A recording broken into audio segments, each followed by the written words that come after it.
Have you ever wondered why 90s children's cartoons were so weird?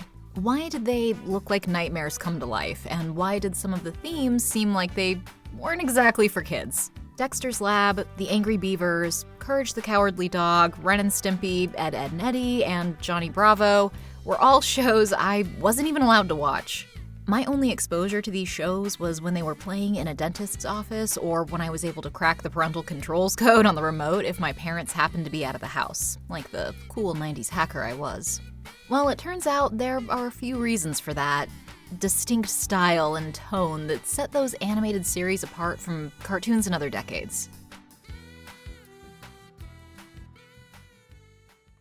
Cartoons weren't always for kids. In fact, at their inception, they were used to discuss serious societal topics like the documentary The Sinking of the Lusitania.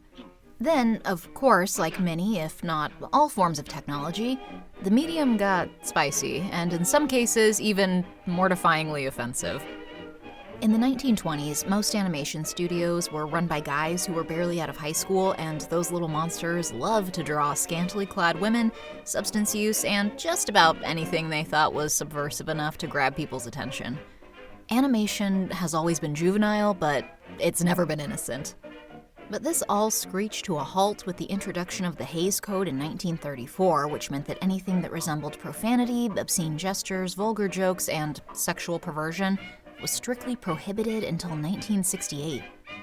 The popularity of television in the 1950s and 60s also contributed to the idea that cartoons were exclusively for children, which meant the desire for entertainment with broad appeal was paramount.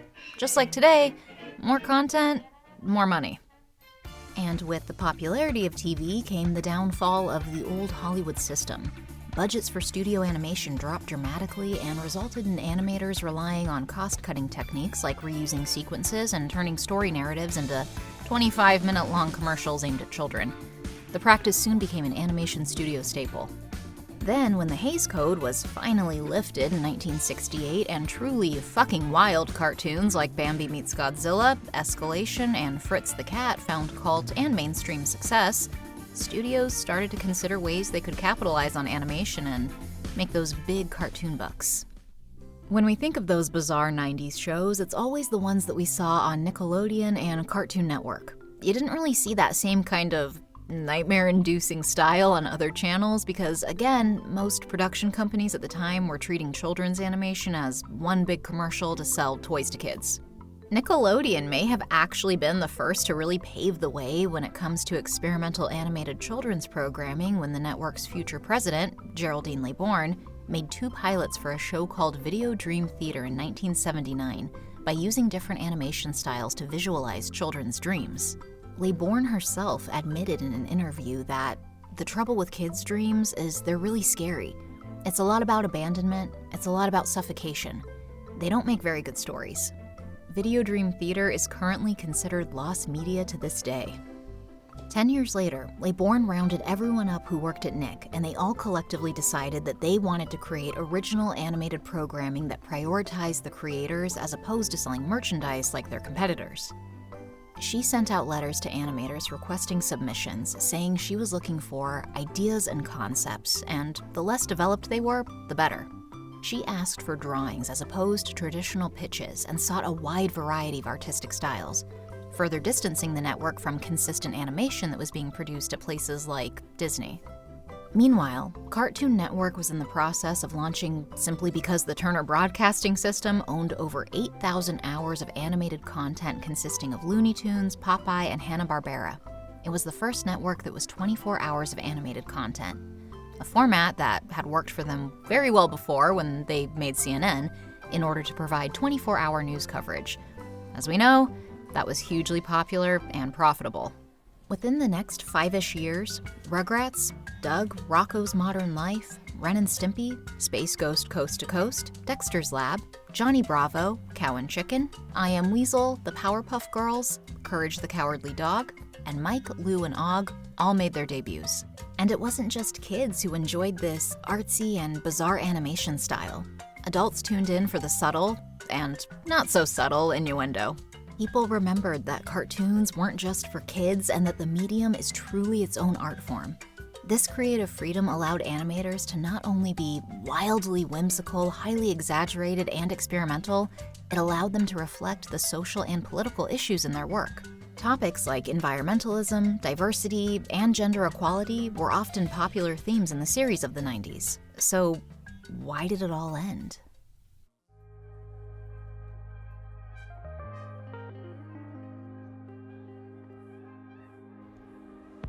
In the 2000s, Nick adapted many of their cartoons into full-length feature films with theatrical releases, and they totally flopped, financially and critically.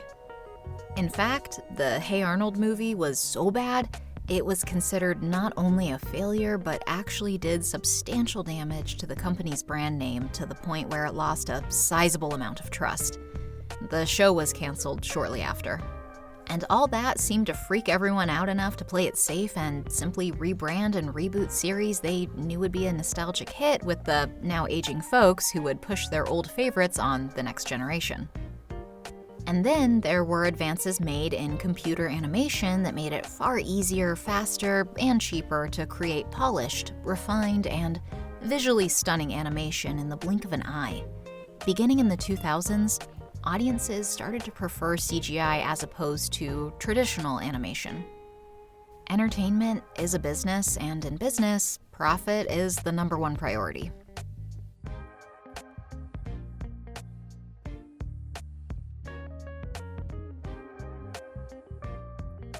Throughout human history, we've seen culture swing back and forth like a pendulum. Today, we're seeing a rise in demand for the more conventional, the more orthodox, the more vanilla. Animation was raunchy and pushed boundaries before the Hays Code. Then, after the code was lifted, there was more freedom to experiment again. And I can't help but draw comparisons between the current state of animation and the state of the industry in the 1960s through the 1980s. There is also enormous competition when it comes to streaming platforms. Decisions are now based on the algorithm picking up on how much viewers watch, and if the show doesn't perform extremely well within the first 28 days after its release, it's not likely to be renewed. Once a new benchmark is reached in terms of viewership, every series is expected to reach nearly that same level of consumption, regardless if it has a rabid fan base or not. That's why streaming services prioritize shows that appeal to monoculture, and we've seen shows that have diverse representation get the axe. Animated series have also recently been canceled due to studio mergers in an attempt to reduce costs and take advantage of tax write-offs by cutting content. So while we may be in a dark age for animation, that could also mean there's a renaissance coming. People, particularly Gen Z, are tired of overproduced, corporate-approved content. TikTok is a hugely successful platform because people give their followers content that feels genuine. Audiences are craving something less polished and fake. Smaller content creators and storytellers now have the unprecedented opportunity to have their work seen due to social media. Creator tools are also more accessible than ever before, so more people can tell stories that folks want to hear. But what do you think? Are we in a dark age? Is this the beginning of the Renaissance? Or do you think traditional animation is making a comeback? Or do you think that we're doomed to a monopolized monoculture that spits out reboots and repetitive series? Let me know what you think in the comments. Don't forget to like and subscribe, and I'll see you next time. Thank you so much for watching me jump into the deep end with long-form content. If you stuck around, that really does mean the world to me. I want to do more of these kinds of videos, and I can't wait to share them with you. If that's something that you're into, go ahead and subscribe to the channel if you feel like it, but no pressure. And extra special thanks to TawnyVoice.com members and Instagram subscribers.